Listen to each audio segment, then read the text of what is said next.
Your Excellency, Mr. Xi Jinping, President of the People's Republic of China, Heads of State and Government, Excellencies, dear guests, it is a very special honor for me to stand before you today, representing Greece, a guest of honor country, at the second China International Import Expo.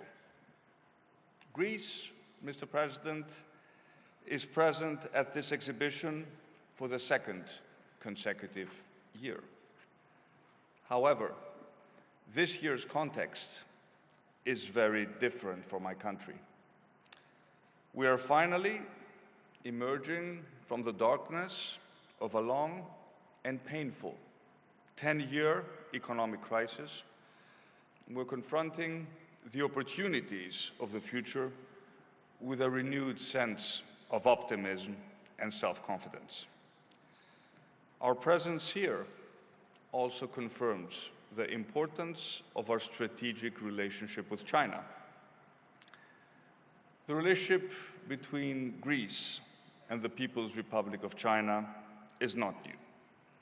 It has evolved through previous decades as our ties are extending and our bond is becoming stronger. However, this relationship is not just about trade, investment, technology, tourism, or the economy in general. It goes a lot deeper in time. Greece and China look at each other respectfully as ancient civilizations, going back thousands of years. Both countries have not just moved with the wheel of history, they have shaped it. Confucius and Aristotle addressed fundamental issues regarding ethics, morality, and the notion of a virtuous life. The world, including political leaders, would be very well served if their teachings regained the prominence that they deserve. So we stand here today representing cultures that have left a strong imprint on the whole history of the world. Blessed by geography, Greece has always been open to the world and has been affected very early by the winds of change. We are, as is China, a nation of seafarers. Greek ship owners control almost 25% of the global commercial maritime fleet.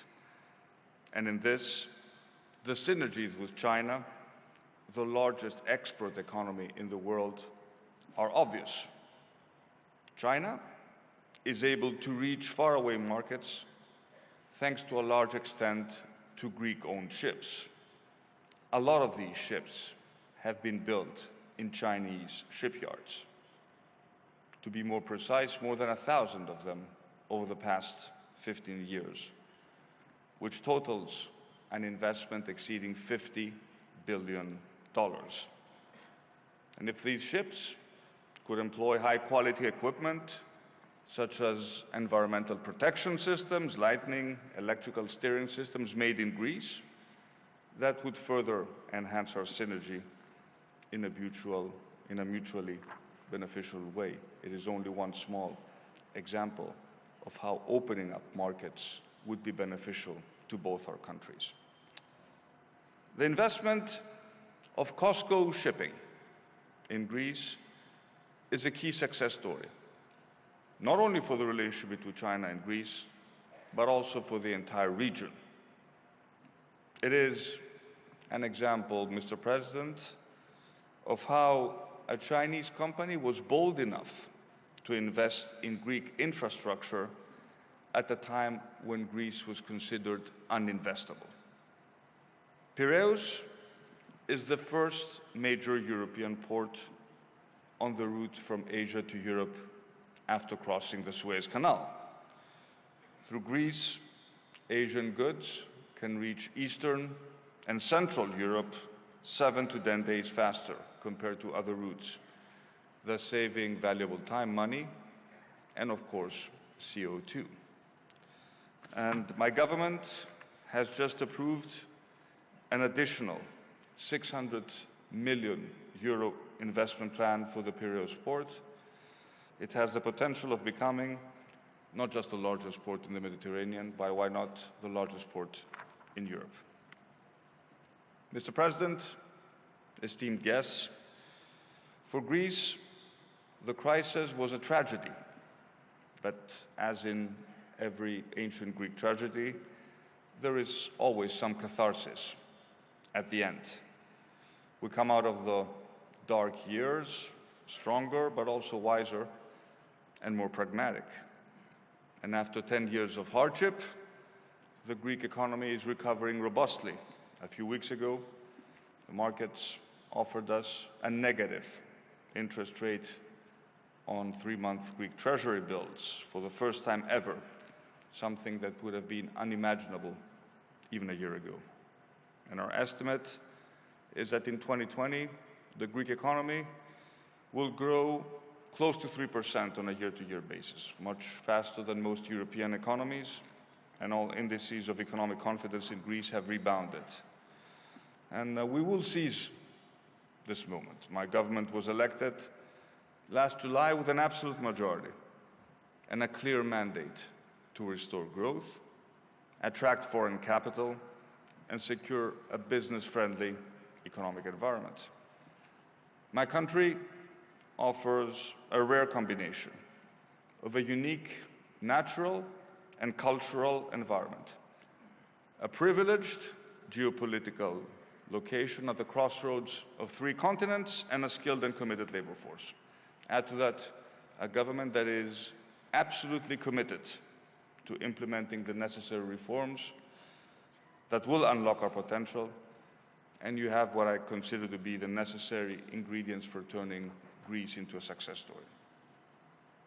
Ladies and gentlemen, Greek and Chinese economic cooperation is a two-way street. 2 days ago, I had the pleasure of inaugurating a new factory constructed by a Greek company outside Shanghai, which builds high-quality elevators exclusively for the Chinese market. We leverage our legacy, but we also embrace innovation. Technology and clean energy companies which have joined us from Greece are the proof of this strategy. And we consider, as does Europe in its entirety, sustainable development a central pillar of our growth strategy. And opening up the Chinese market to Greek agricultural goods is a priority for us. You will have the opportunity, Mr. President and esteemed guests, to taste some of these products at the Greek pavilion, be it high-quality Greek wine, feta cheese, or olive oil. And I consider the agreement on the protection of geographical origins, which will be signed tomorrow in Beijing, absolutely critical in ensuring that Chinese customers have access to high-quality agricultural goods for Europe. And it is also a very good evidence of the strategy that President Macron laid out in our relationship with China. Confidence and equilibrium, or harmony, to better use the Chinese words. These should be the 2 prerequisites that define our relationship. Last but not least, I want to stress the opportunities provided by our tourism sector. You have frequently referred, Mr. President, to the growing number of Chinese affluent people, the rising middle class, and their desire to travel and explore the world.